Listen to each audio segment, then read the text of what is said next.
Please call the roll. Good morning. Calling the roll for the Monday, May 2nd Board of Control meeting. It is 11:03. Nan Baker. Here. Dale Miller. Here. Trevor McAleer serving as an alternate for Purnell Jones. Here. Melanie Say serving as an alternate for Mike Dever. Here. Mike Chambers serving as an alternate for Armin Budish. Here. Lee Tucker serving as an alternate for the fiscal officer. Here. Paul Porter. Here. We have a quorum. Okay, next on our agenda is to review the minutes from April 25th. I will make a motion to approve. Is there a second? Second. Seconded by Ms. Lee Tucker. All in favor, say aye. Aye. Aye. Opposed? The minutes are approved. Is there any public comment? No public comment. Okay, let's move on to our first item, please. First item, BC 2022-260, Department of Public Works, submitting an amendment to a contract with Josh and Paper and Packaging Incorporated for janitorial cleaning supplies for the period March 1st, 2019 through February 28th, 2022, to extend the time period to December 31st, 2022, and for additional funds in the amount not to exceed $235,000. Good morning, Tom Pavich, Public Works. This is an amendment to our JanSan contract to take it to the end of this year, to add additional funds. I know there were some questions on Friday. Hopefully I was able to answer those. Okay, Tom, are there any questions from the board on this item? Seeing no questions, I will make a motion to approve. Is there a second?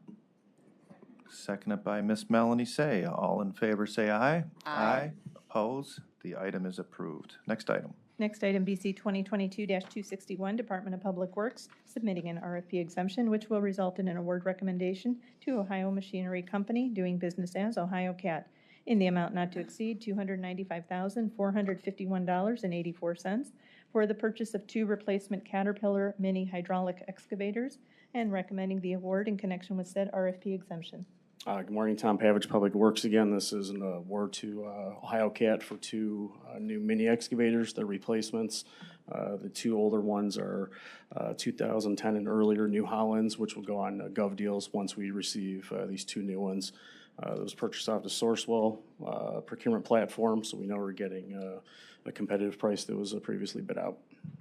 Okay, thanks again, Tom. Questions from the board on this item? Seeing no questions, I will make a motion to approve the item. Is there a second?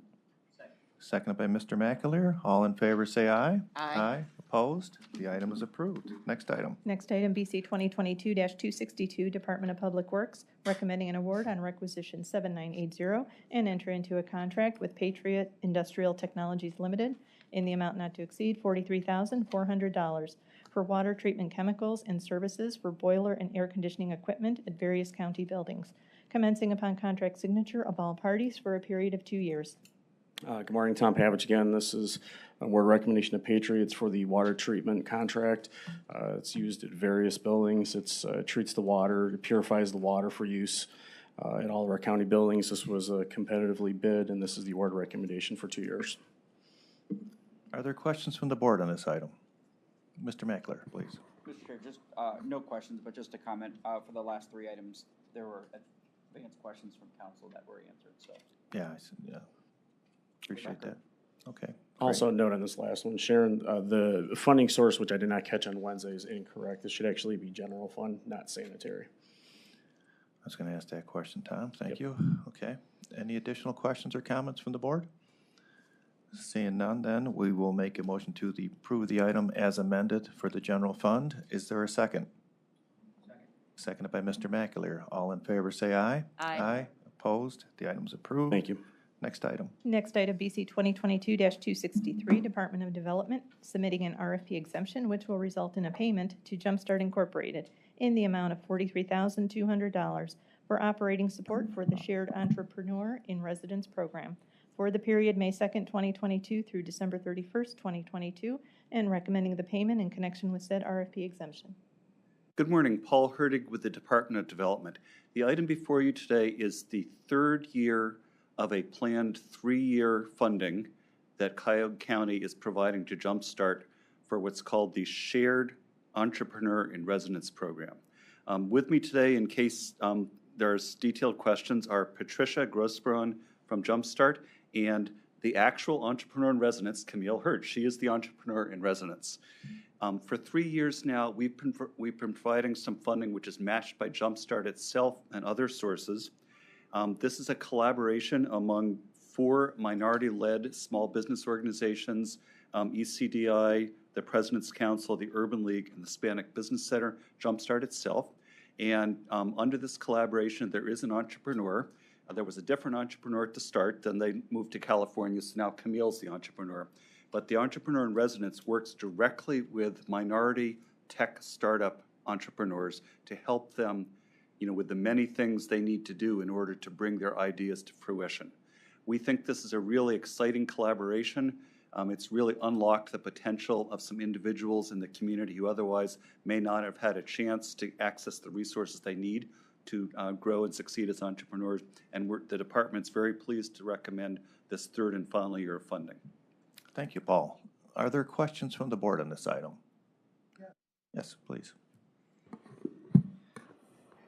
Can you relate a success story of a business that's been helped under this program and is moving forward effectively? Thanks, Councilman. I think I'll ask Camille to speak to that, please.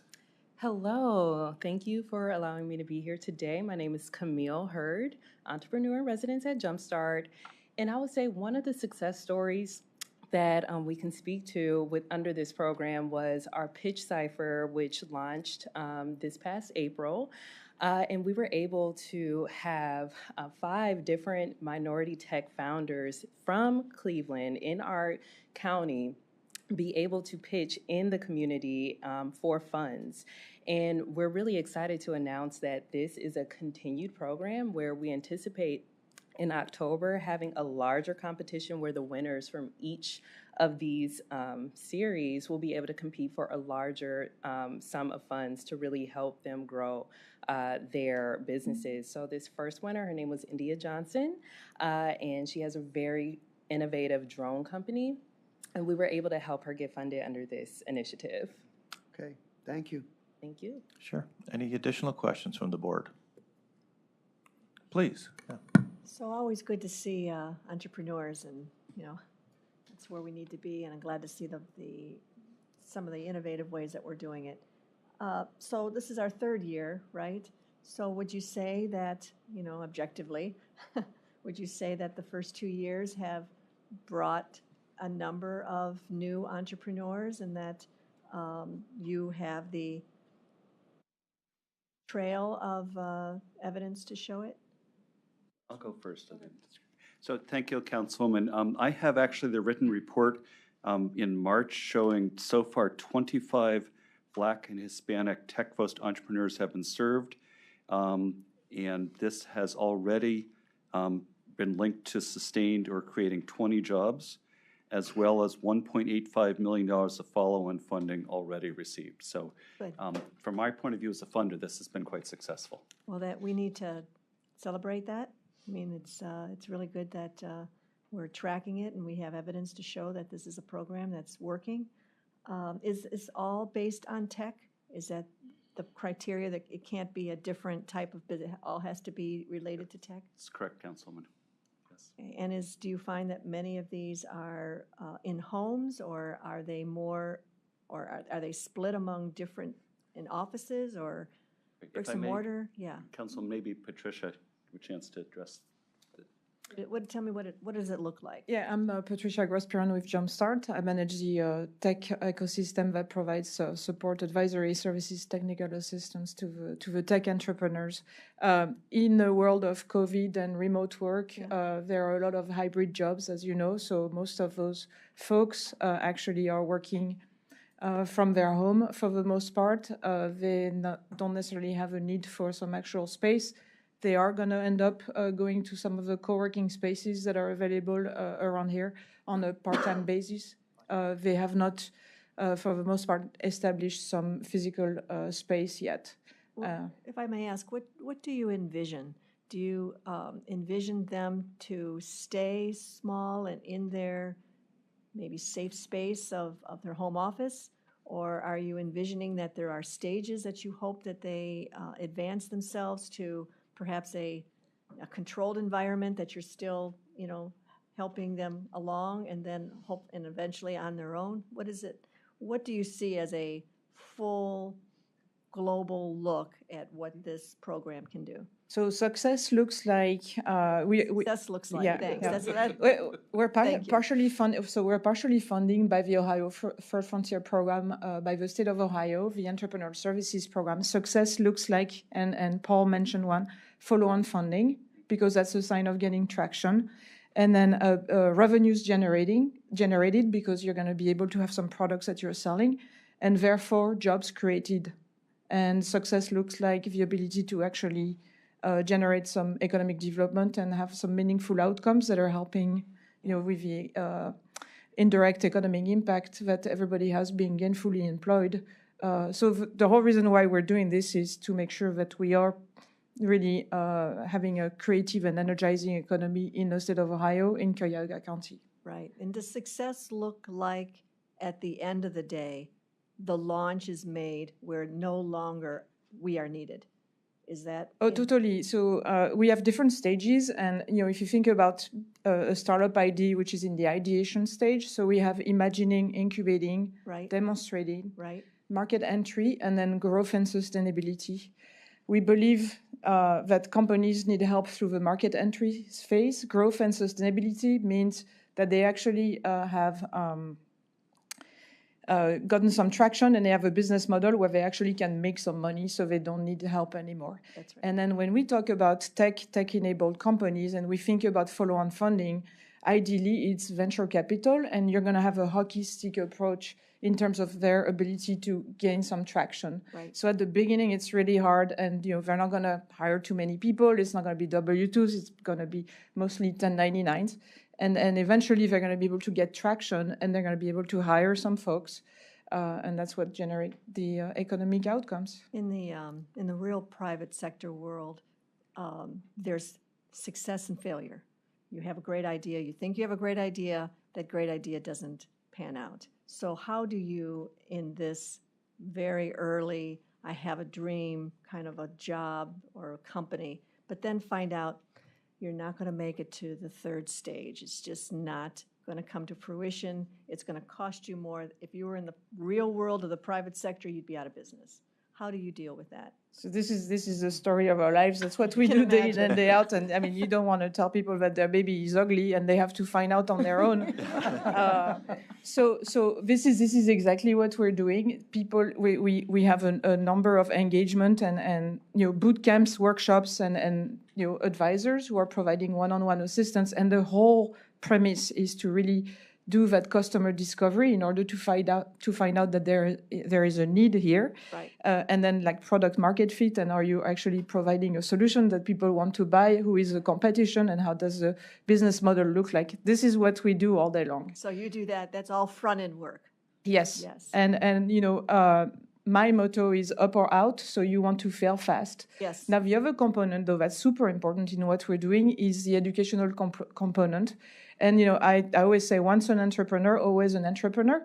So you may have an idea that is not going to see the day of light, but you are going to have some tools and you're going to be able to do it next time, and you might be able to do it better and be better equipped. So it's super important for us to have those teaching moment, and instead of, we're teaching people how to fish versus just giving them the fish, basically. Right. Yep. Good to hear. I mean, it's really, it's wonderful to hear, because failure isn't bad. I mean, everyone No. has to learn from mistakes. You just don't want it to be devastating to where they can't get back on their feet again. And it Yeah, sounds so like we you're all proactive when it comes to that. Trying to prevent them from mortgage, cashing out their 401k and Exactly. getting a mortgage on their house and whatnot. That's super important. Good. Thank you for that Sure, dialogue. absolutely. I appreciate it. Very engaging. Any additional? One follow-up question. You said this is a third of the third year of the 3-year program. Given the success of the program, is there any talk of continuing it or initiating a new program when this one is done? Councilman, while we've had no specific discussions, this is the kind of thing we like to encourage. And I would say that we will look strategically how this work fits into the other support we give for small businesses. As you know, Councilman, Council just approved substantial funding to some other nonprofit organizations, as well as a forgivable loan to Jumpstart. So definitely, I would say going forward, we would want to weave this into the overall work that we're supporting. Okay, thank you. Mr. Macular. Paul, on the 20 new jobs, were those full-time or part-time or a mixture of both? I'm going to defer, Trevor, to the experts, if you could dig a little deeper in the jobs report. Yes, those are the equivalent of full-time jobs calculated by how they are being self-reported. So we run a survey twice a year that is being filled out by the entrepreneurs that who are receiving the services.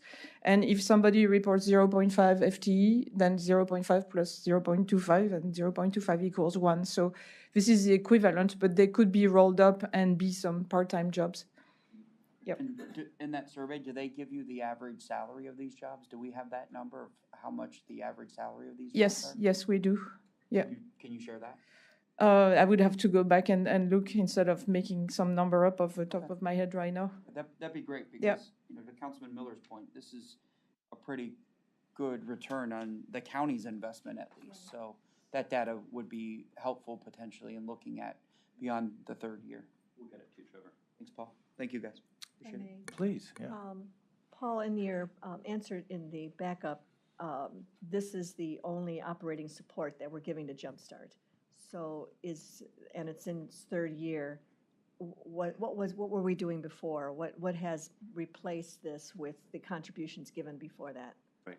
Thanks, Councilwoman. So we've had multiple financial dealings with Jumpstart, generally in the form of loans. So that we initially had a pair of loans which have been paid off now. We did the next two fund loan last year. We just did a forgivable loan this year. That's generally been the way we work with Jumpstart. But this was such a special program, we thought it ought to be done on the basis of a grant. So this is the first time we've actually given operational support to Jumpstart. There was I'm sorry, forgive me for interrupting, Councilman. There was another one we did last year involving NASA commercialization, and that's a different story, but those are the only two. Only two, okay, good, thanks. Okay. Are there any additional final questions from the board? Only thank you for coming in and explaining the program. I did ask the question, I didn't anticipate that you would be here, so thank you for that. Keep up the good work. Thank you. Yes, Nan's question brought up a follow-up, which is about the NASA commercialization. How is that working? Councilman, we have not yet determined how to go forward with additional work in that area. So there will probably be a separate recommendation coming to this board. It may be with someone other than Jumpstart. And you're really not fully prepared to go into that just today, but we're going to be thoughtful about how we continue that work with NASA. So that impacts in and around my district. So I would appreciate if you could contact me offline and give me an update. We will brief you, Councilman. Okay, Thank you. Okay, see no further questions or comments, I will make a motion to approve the item. Is there a second? Second. Seconded by Councilwoman Baker. Okay. All in favor, say aye. Aye. Aye. Opposed? The item is approved. Next item. Thank you. Next item, BC 2022-264, County Treasurer submitting an amendment to a contract with F&E Check Protector Company, doing business as F&E Payment Pros, for licensing, support, training, and maintenance services on the digital remittance processing system for the period October 1st, 2014 through September 30th, 2021, to extend the time period to September 30th, 2022, and for additional funds in the amount not to exceed $18,890. Good morning, Patrice Brooks from Treasury, along with Julia Weaver. What you have in front of you is an annual renewal of some licensing software that we use from a vendor from F&E Payment Pros. That's critical to our daily processing for the checks that we process in-house downstairs. Okay, thank you, Patrice. Are there questions from the board on this item? Yes, please. I'm looking over your answer, so just. Sure.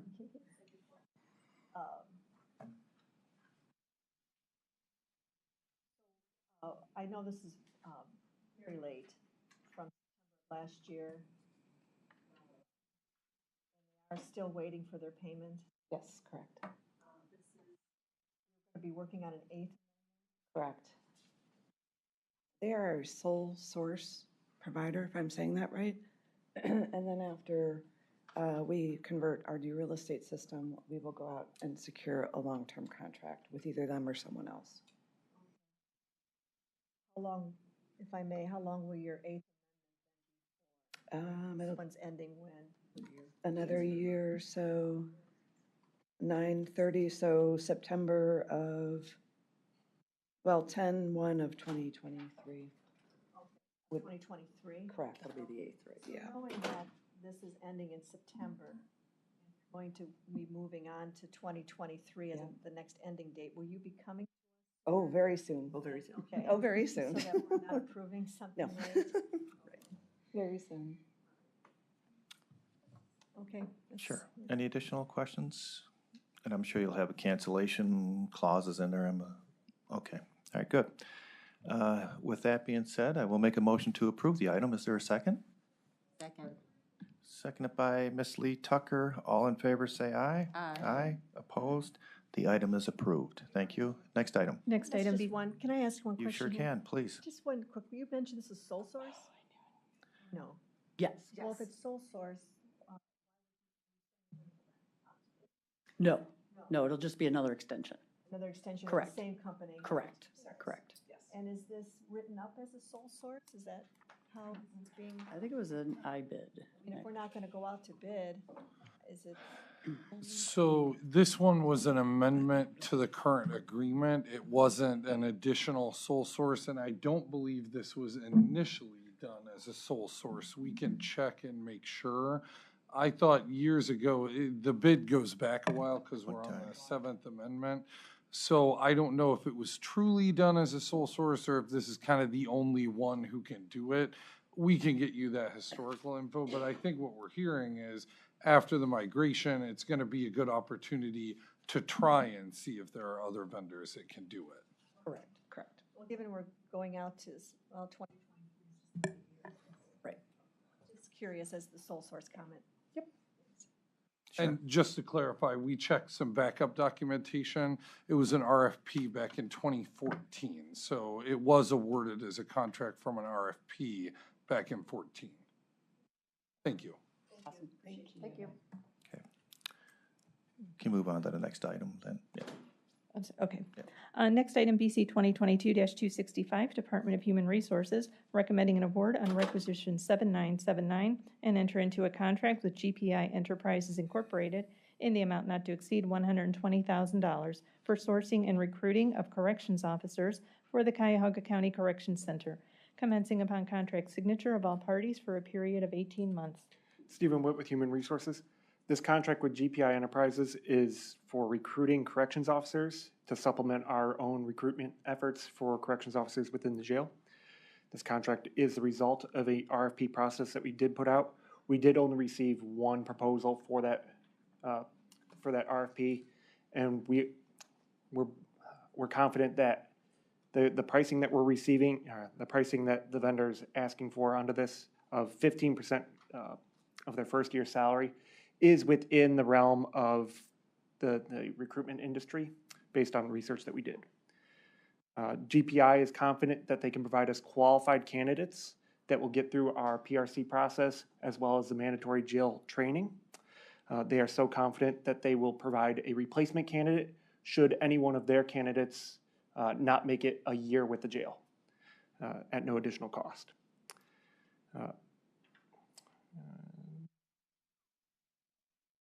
So there is a fee structure. As mentioned, the fee is 15% of the first year salary.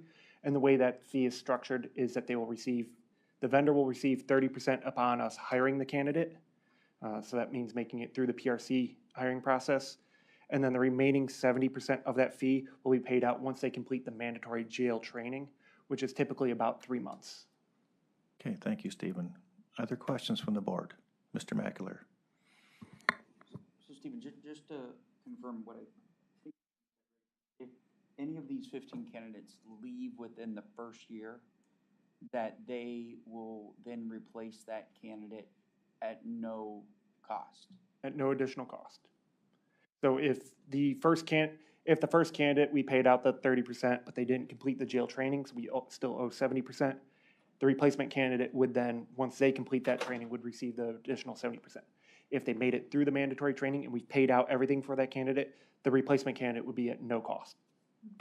Is there any, that's pretty good for the county, obviously, but is there any recourse, or do they owe us any of the dollars back if they can't find a replacement candidate? If someone left after 6 months and they're just unfortunately unable to find someone to replace one of that 15, what, if anything, recourse does the county have? That would be that's more of a contractual question because it is in the contract that they would need to replace this candidate at no additional cost, but I don't think there's any clawback within the contract.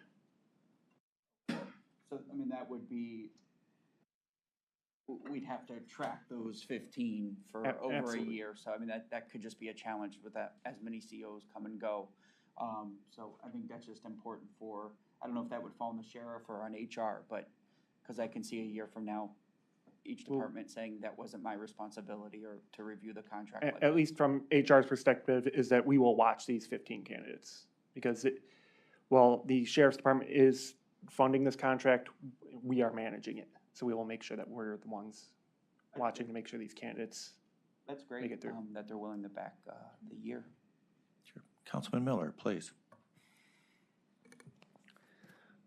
So,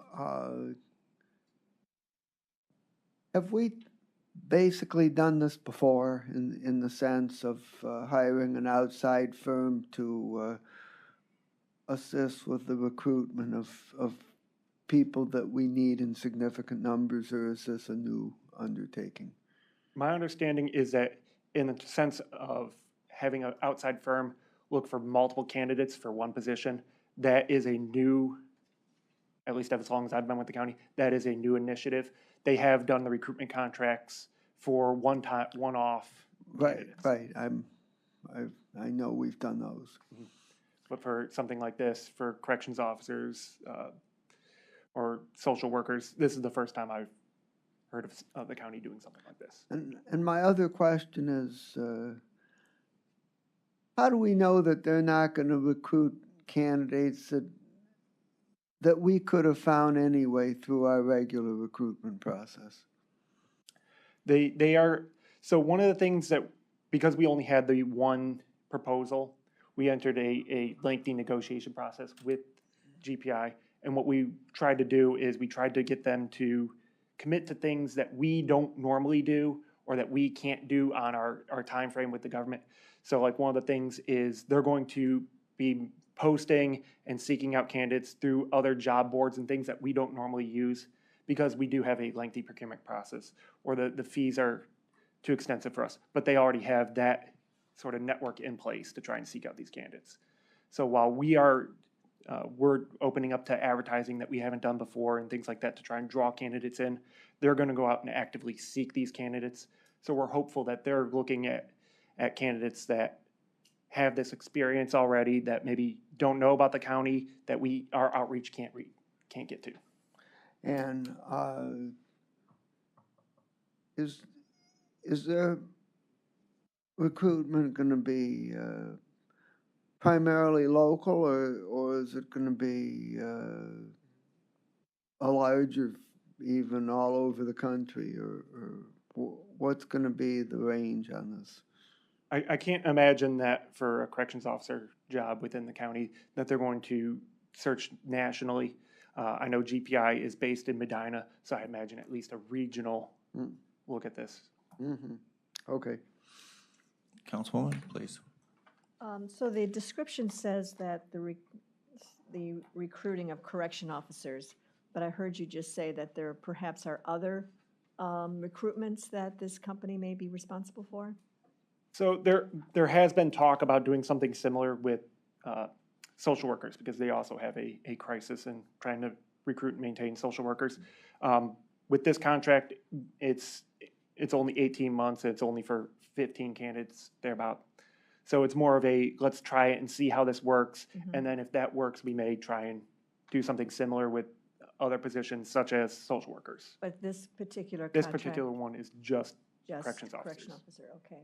And is the 15 that has been talked about, is that in the contract, that they must have 15? That what was in there? Or They said they could do up to 15 in their proposal. So that's what we're basing this on. If they can bring us more, then we'll happily amend this and Sure, add additional but if they funds. bring you 8, Unfortunately, if they're only able to find 8, then we will pay them for the 8. But the way it's structured is it's a not to exceed. We're hopeful that they can bring 15. They're confident they can bring the 15. But for whatever reason, if they're not able to, then we'll pay for pay them what we as can get. they come. Okay, thank you. Okay, Mr. Mackler.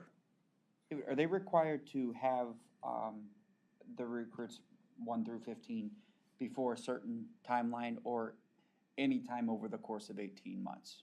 And I ask that because let's just say 16 months from now they have a recruit, then what happens in that 19th month when we're out of contract with them and the CO leaves? It seems like we probably would have zero recourse, or if they left, would we owe them? How does that work in terms of timing of when they have to have the recruits by? So the original RFP and the original contract that we had drafted out was for only 12 months because, again, they're confident that they can get these candidates fairly quick to us.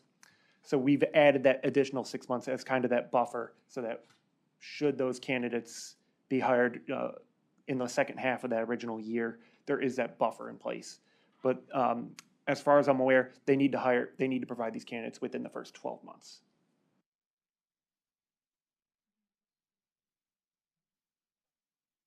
Okay, so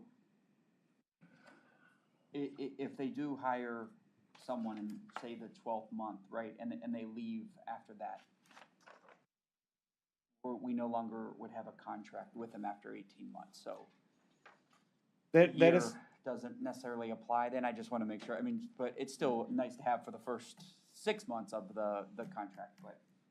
not contractually, but if we see that they're not able to provide these candidates within the first 6 months, and say in the first 6 months, they only provide, say, 4 candidates, then we will look into adding additional time so that we do have that buffer. Okay, thank you. And at the same time, then we notice, we'll have some time to review how this is working out for us.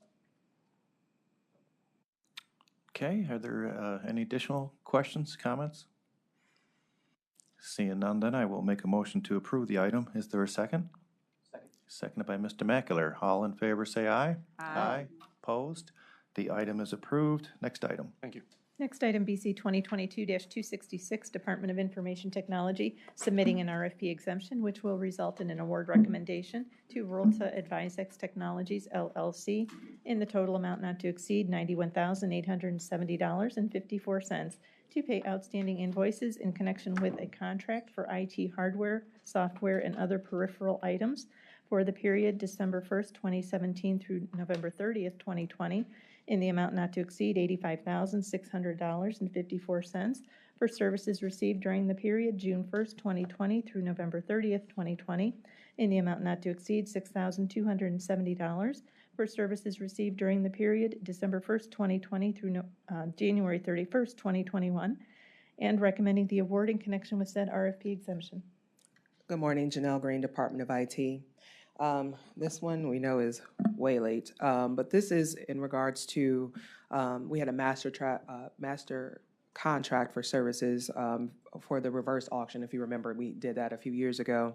And this particular vendor was a part of that master contract and provided services mostly in 2020 for technology services in the realm of VDI, which is a visualization effort, as well as Veeam as installation, which is a storage backup. And unfortunately, during that time, the invoices were not forwarded to my team, which processes those invoices. Once we were alerted to the fact that the vendor had not been paid, we brought this forward. First, we validated the work and the time that was recorded on the invoices, and then brought this forward for processing and approval. Again, as stated in the item, $85,600.54 of the services were provided during the contract period, and therefore we know that are valid and were approved at that point. The $6,270 occurred, transactions occurred after the contract period, and we would need additional approval for that as well. Thank you, Janelle. Are there questions from the board on this item? Mr. Mackler? Good morning. What role did they play in the reverse auction? So in the reverse auction, they were one of 5 vendors that we had for services. And we had, I believe it was a total of, I think, about $3 million we had to spend between those 5 vendors. So what we did work with that particular, with Advisex was, again, for VDI services and Veeam, which was a storage backup. So it wasn't the website or no, that was program EasyBuy. The Okay. EasyBuy was that vendor that we used at that point that did the whole the reverse auction and having the bids. So they weren't that company, and we didn't pay EasyBuy directly. That was they took a percentage of that Of the vendor's right? sales. So they were on the hardware. I mean, I They didn't were on realize the- we had to buy. Was it the county purchasing hardware for us to be able to conduct the reverse auction? Or No. They were, we called it the reverse auction catalog. It was basically a technology catalog to where we put some of our standard items on the list to be bid on. And so of the master list, it was several hundred items probably that were on the list. Advisex did bid on some of those items. Oh, okay. They were a vendor as a result of the reverse. Correct. Did the department ever come up with a total of how much the reverse auction saved the county? We did not. We can go back into the archives and pull that We stuff up. don't We do it can. anymore though, right? I mean, No, it's- we used okay. that for that one transaction, and with an agreement with OPD at the time, we did not move forward with that. We will have another technology supply catalog coming that what RFP just hit the streets, I believe, today. So we'll have another such catalog. I just remember the presentations on how great the reverse auction was gonna be and the amount of money it was gonna save the county, and now we're just paying invoices. Yeah. Okay. Thank you, Mr. McAleer. Councilman Miller? Could you refresh my memory on how the reverse auction process worked? Sure. What happened is that we partnered with a company again called Easy Buy, to where they would basically do it was almost like an eBay style auction, basically auctioning off the things that we wanted to purchase from this. We wanted vendors to bid on from our standard supply list. We first did an RFP to get vendors to tell us if they were intending to bid on those items at the time. So we probably had, I want to say about 9 or 10 vendors that posted to the RFP. I don't remember specifically. And then from those vendors, we did have bids on lots. And so vendors could bid on items in the lots through the Easy Buy application process. And for those successful bidders, again, there were 5 of them, we entered into a master contract for those items. So they would bid against each other to see who got the lowest price? Correct. It was, they had a time frame in which to bid, and it was basically they didn't see each other's bids until after that time frame expired. And are you saying that it wasn't successful in saving us money? I think that it was successful. I think there was a lot of controversy around the usage of the reverse auction process and system. Okay. Okay, thank you. Are there final questions from the board? Seeing none, I will make a motion to approve the item. Is there a second? Second. Seconded by Mr. McAleer. All in favor, say aye. Aye. Opposed? The item is approved. Thank Next you. item. Sure. Next item, BC 2022-267, Court of Common Pleas Juvenile Court Division, submitting an RFP exemption, which will result in an award recommendation to Applewood Centers Incorporated in the amount not to exceed $215,250 for clinical case management services for the Coordinated Approach to Low-Risk Misdemeanors Project for the period July 1st, 2021 through June 30th, 2023, and recommending the award in connection with said RFP exemption. Good morning, I'm Bridget Gibbons from Court of Common Pleas Juvenile Division. Project CALM assists the county with diverting youth that are arrested for domestic violence charge. So our contract with Applewood Centers has, clinicians on call 24/7. They are actually down at our Daisy House location where police officers drop these youth off. Up until, I think, midnight. After that, they are picking up the phone in the middle of the night and coming down if needed, if law enforcement drops a youth off there. So this contract allows us to divert youth from secure detention.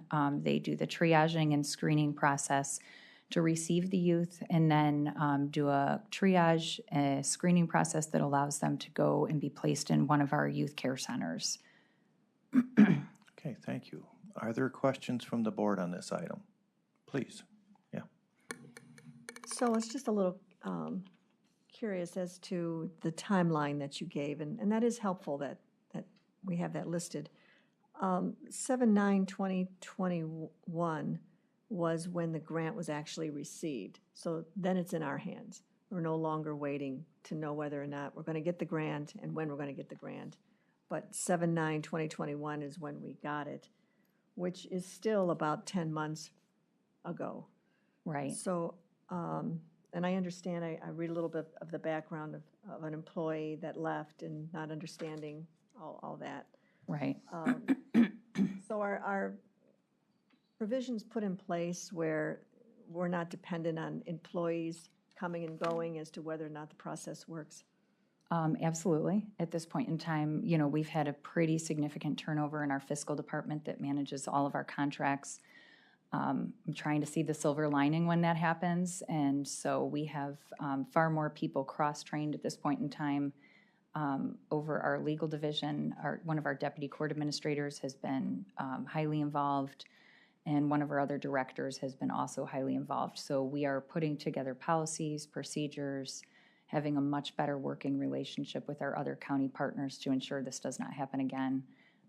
This is one of the areas that I hope is a learning lesson for all of our units within the court, to make sure that we're cross-training and ensuring policy and procedure is detailed, and this does not happen again.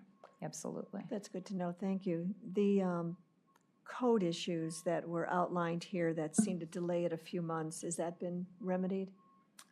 So I am like sixth in line to present today, and probably last in line, so I'm going to do my best. We've had a lot of people out on sick and on vacation. I believe that it has been resolved. We have contract meetings every week at this point in time for all of our grant funded. Again, still working on, there was a lot of turnover on the county level too, at the same time that we lost our staff. So I believe these have mostly been remedied so that this is a much smoother process going forward. Okay, good. Paul, do you have anything to add? If I could just add a quick note that grant items have to be individually assigned a specific activity code in Infor, and sometimes those can be very long codes that have a combination of letters and numbers that look different than the codes that, you know, staff members are used to entering on a daily basis. So when issues crop up with those, you know, it can be kind of an unexpected challenge compared to day-to-day general fund items. And I know there's been staffing transition on the staff that handles those. Matt Ruby, who had worked, you know, on the grant items in Infor, is now on the Public Works team. I think it's been resolved at this point, though, and, you know, anything that's like this, we could escalate right away to hopefully have resolved within a couple of days if something like this arises again. If I may, it looked like we were probably destined to be late on this anyway, because this was 6/10/2021. We applied for the grant, and the contract is beginning 7/1. So I'm not sure that we could have come 20 days after we applied for the grant to come anywhere near being prepared, not being late. I mean, is that? I'm not an expert in all the grants, but I know a lot of times you got to wait. You know, we've heard that many times. You got to wait, and then, but I do know they went through significant turnover of staff. Haven't gone through that myself. I understand it's very difficult, but yeah. Yes. Is there any way that we can not make the contract so soon to begin, almost to the time that we're applying for it? Knowing that there's no way 20 days is going to ever happen. I bet that challenge is related to the timeline that the feds and the state establish for the grant periods. Yeah. That's what we see, and talking about the activity code in particular, that doesn't get assigned until, you know, the grant award is received, and often until after it's been voted on by Board of Control to receive the grant or to apply for the grant in the first place. So the reclaim grants historically have been ones that have been late, and I know there's a variety. This is just one of many. I don't think anything can be done about that timing because it's established by the granting authority. So we couldn't have applied for the grant any sooner than 6/10. These are state deadlines where they have them locked in for 6/10 us. is our, okay. Well, I know the grants are different than our general fund asks. I'm just, Yes, that's correct. just 10 Ms. months Say, do you is, have any comment? a long road.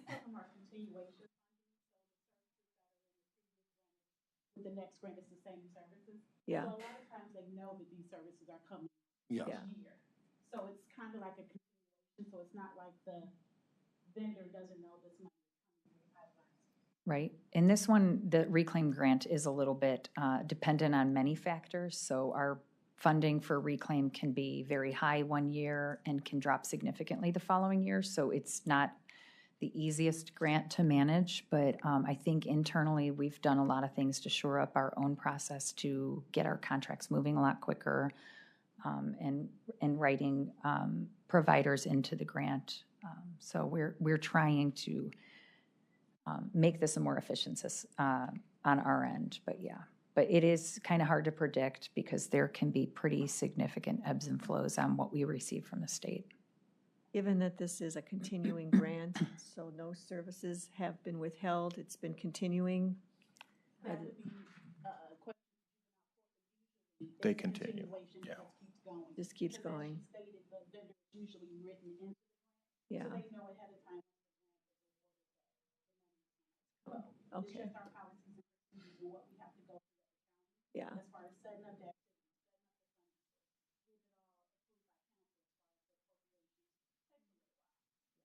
But as far as these services that are, nothing was stopped or ended or slowed down or any of that.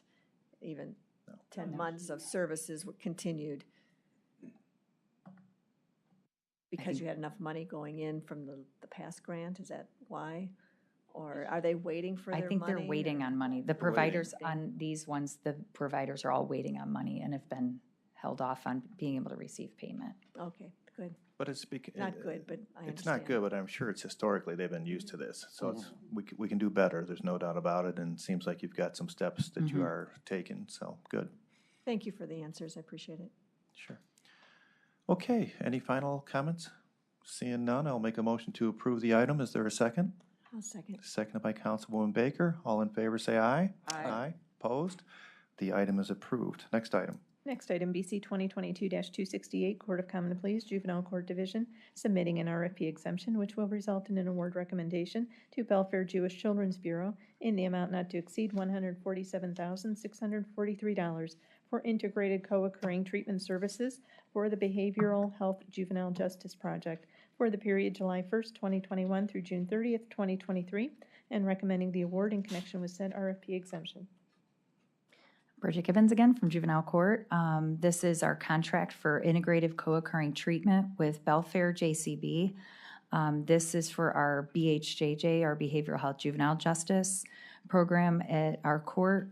This program is to provide intensive home-based treatment for youth that present as co-occurring. So they have a substance abuse issue along with another behavioral health diagnosis. These therapists are available 24/7 to provide intensive home-based therapy with the goal of developing individualized treatment plans and services and services to be provided in the home, in the community, in order to maximize family supports and engage the family into services. This program is, again, another one that was impacted. And this one is fully funded under our BHJJ grant, which is part of the Reclaim program. It's 100% BHJJ Reclaim grant. Okay, thank you again. Questions from the board on this item? Just that this is the same scenario as prior, and Belfair is waiting for their money. That's correct. Thank you. Sure. Seeing no further questions, I will make a motion to approve the item. Is there a second? Seconded by Councilwoman Baker. All in favor, say aye. Aye. Opposed? The item is approved. Next item. Next item, BC 2022-269, Court of Common Pleas, Juvenile Court Division, submitting an RFP exemption, which will result in an award recommendation to Mental Health Services for Homeless Persons Incorporated, doing business as Frontline Services, in the amount not to exceed $51,280 for Gateway Reentry Mediation Services for adjudicated youth and their families for the period March 1st, 2022 through September 30th, 2022, and recommending the award in connection with said RFP exemption. Bridget Gibbons again, Juvenile Court. This is actually a new program for us, so no services have been initiated. This is the Gateway Reentry Mediation Services with Frontline Services. Cleveland Mediation is underneath Frontline Services. This grant was applied for under Title II. We were awarded. This was a very collaborative initiative with many other county partners with the goal of reducing gun violence for youth that are deeply involved in the juvenile justice. So the youth that will be benefiting for this program will be youth that are coming out of secured residential treatment programs, community correctional facilities. And our Cleveland Mediation team will work along our probation officers to ensure that families and youth are invested in aftercare planning. So they will work with all of our community correctional providers our locked residential program here with Applewood Centers. And they will begin to get the team aligned with secured aftercare programming, whether it's educational, vocational, but mostly it will be extremely family-focused. Most youth that go to out-of-home placements, oftentimes their time with family is disrupted, and we are really trying to keep family at the forefront of treatment, even while the youth is placed out of the home, so that when they step down, they're engaged in education. If they have obtained their GED, Cleveland Mediation will help identify goals to secure vocational track or post-high school pursuit of education. And they will help us to mediate any varying degrees of goals and making sure the family voice and youth voice is heard and respected at the table for aftercare planning. Okay, very good. Questions from the board? Seeing no questions, I will make a motion to approve the item. Is there a second? Seconded by Mr. Macular. All in favor say aye. Aye. Aye. Opposed? The item is approved. Next item. Next item, BC 2022-270, Court of Common Pleas, Juvenile Court Division, recommending an award on requisition 8050 and enter into a contract with Nothing But the Best Hair and Nail Salon, LLC, in the amount not to exceed $30,000 for professional hair care services for youth at the detention center for the period March 1st, 2022 through December 31st, 2023. Bridget Gibbons again from Juvenile Court. This is one that will benefit predominantly the girls in our detention center. There was an RFQ released.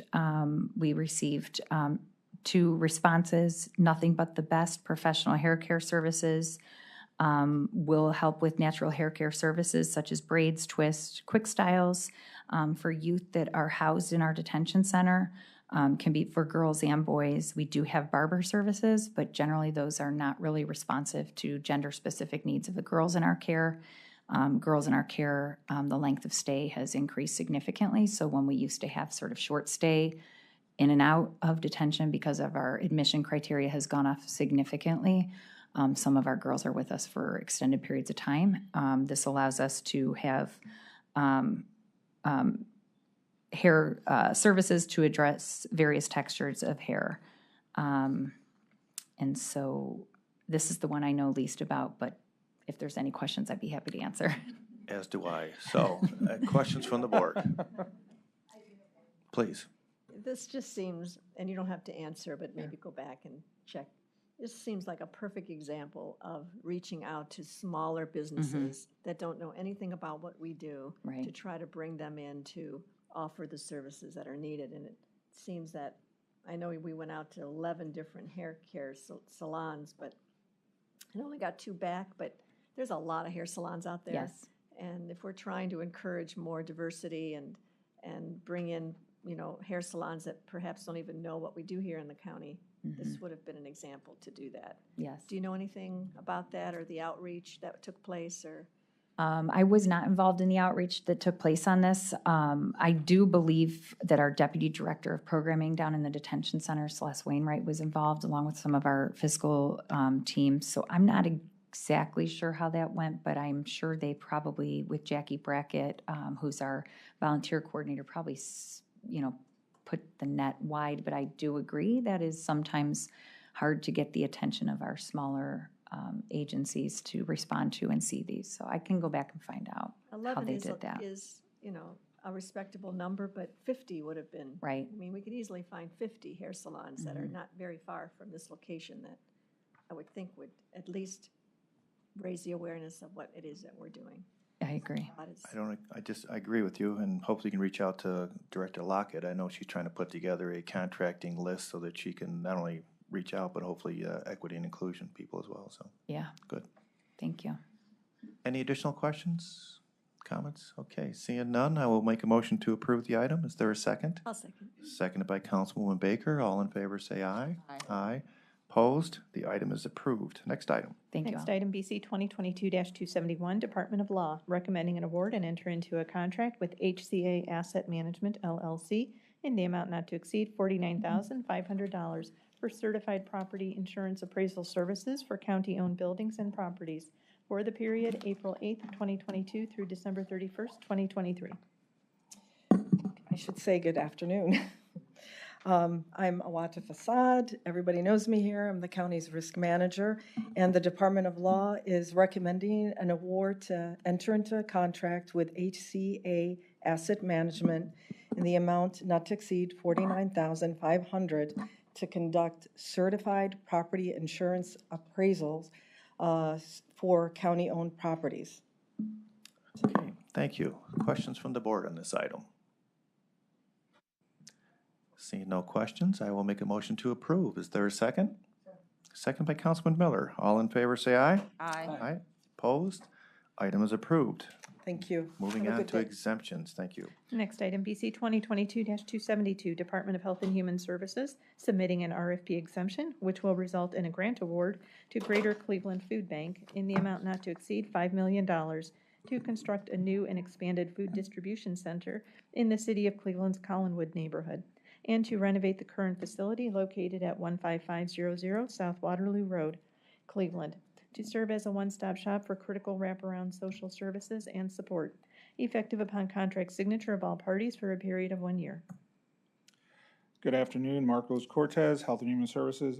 Again, this is an RFP exemption for a grant award to the Greater Cleveland Food Bank in the amount of $5 million to help build their new expanded distribution center and to remodel and redesign their current facility at South Waterloo. This item will be submitted, I believe, at the next council meeting, full council meeting on May 10th. Thank you, Marcos. Are there questions from the board? Just a comment that this is an item that's been well discussed in the council and that we support the importance of doing this. Thank you. Thank you. Any additional questions, comments? Please. Just a question, I'm sure will go to committee. I mean, is that how this is destined? I can answer that probably for Marcos. So, yes, it'll go to committee once it's introduced on the 10th, I believe is the goal. Okay, any final questions? I will note, though, that we're going to stick with this funding or this nomenclature, so hopefully that works, correct? Okay.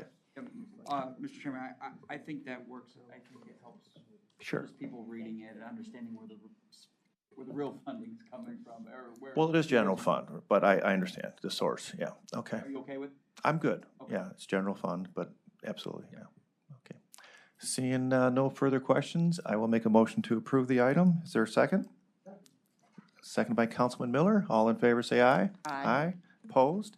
The item is approved. Moving on to consent agenda. We are on consent agenda items number BC 2022-273 through 277.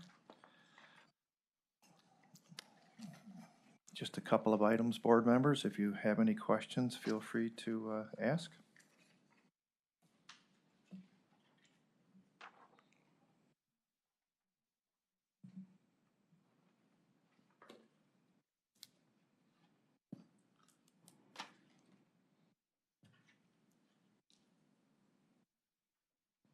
Okay, are there any questions, or do we need more time? Okay, I will make a motion to approve today's consent agenda items as listed. Is there a second? Seconded by Councilman Miller. All in favor, say aye. Aye. Aye. Opposed? Today's consent agenda items are approved. Moving on to other business. There's no other business, Moving on to public comment. and there's no public comment. I will make a motion to adjourn. Is there a second? Second. Seconded by Ms. Lee Tucker. All in favor, say aye. Aye.